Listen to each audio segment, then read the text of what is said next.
ಓಂ ನಮಃ ಶಿವಾಯ.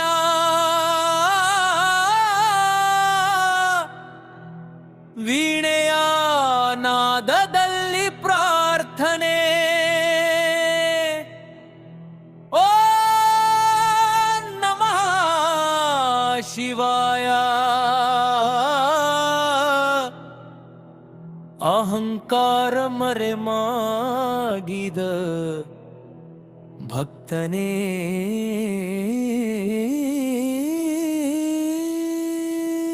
ಓಂ ನಮಃ ಶಿವಾಯ.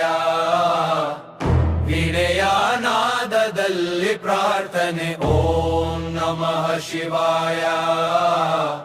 ಅಹಂಕಾರ ಮರೆ ಮಾಡಿ ಭಕ್ತೆ. ಶಿವನ ಪಾದದಲ್ಲಿ ತಲೆ ಬಾಗಿದವನು, ಕೈಲಾಸ ನಡುಗಿಸಿದ ಭಕ್ತನವನು. ವೀಣೆಯ ತಂತಿಯಲ್ಲಿ ಭಕ್ತಿ ಹರಿದ, ಆದ್ರೆ ಮನದೊಳಗೆ ಗರ್ವ ಮೌನವಾಗಿ ಬೆಳೆದ.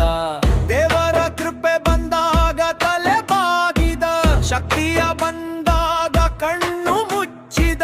ಭಕ್ತಿ ಇದ್ದರೂ ವಿವೇಕ ತಪ್ಪಿದ, ಅದೇ ತಪ್ಪಿನಿಂದ ಪತನ ಬರೆದ. ಭಕ್ತಿ ಇತ್ತು, ಶಕ್ತಿ ಇತ್ತು, ಬಾಯ್ರಮ ತಪ್ಪಿನಿಂದ ಪನಾದರೆದವು, ಕೈ ತಪ್ಪಿತು. ಸೀತೆಯ ರೂಪದಲ್ಲಿ ಪರೀಕ್ಷೆ ಬಂತು, ಅಹಂಕಾರ ಅದರಲ್ಲಿ ಸೋತಿತು. ರಾಮನ ಬಾಣ ಕೇವಲ ಆಯುಧವಲ್ಲ, ಅದು ಧರ್ಮದ ತೀರ್ಪು.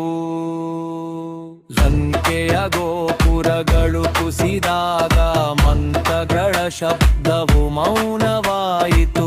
ದೇವರ ಹೆಸರಿದ್ದ ತುಟಿಗಳ ಮೇಲೆ ಪಶ್ಚಾತ್ತಾಪ ಮೌನವಾಗಿ ಕುಳಿತಿತು. ಶಿವನೇ ಶಕ್ತಿ ಕೊಟ್ಟೆ, ವಿವೇಕ ಕೊಡಲಿಲ್ಲವೇ? ಅಥವಾ ಹೊರಗೆ ಶಕ್ತಿ ಕೊಟ್ಟೆ, ವಿವೇಕ ಕೊಡಲಿಲ್ಲವೇ? ಅಥವಾ ಶಿವನೇ ಶಕ್ತಿ ಕೊಟ್ಟೆ, ಕೊಡಲಿಲ್ಲವೇ? ಅಥವಾ ಹೊರಗೆ ಶಕ್ತಿ ಕೊಟ್ಟೆ, ಅಥವಾ ಅಂತ್ಯದಲ್ಲೂ ದಶಮುಖ ಅರಿತ ಸತಿಯ ಭತಿ ಮಾತ್ರ ಸಾಲದು, ಧರ್ಮ ಅಗತ್ಯ. ರಾಮಾಯಣ ಕೊಟ್ಟ ಪಾಠ ಶಾಶ್ವತ, ಅಹಂಕಾರಕ್ಕೆ ಮುಕ್ತಿ ಇಲ್ಲ, ಅಂತ್ಯ ಮಾತ್ರ ನಿತ್ಯ.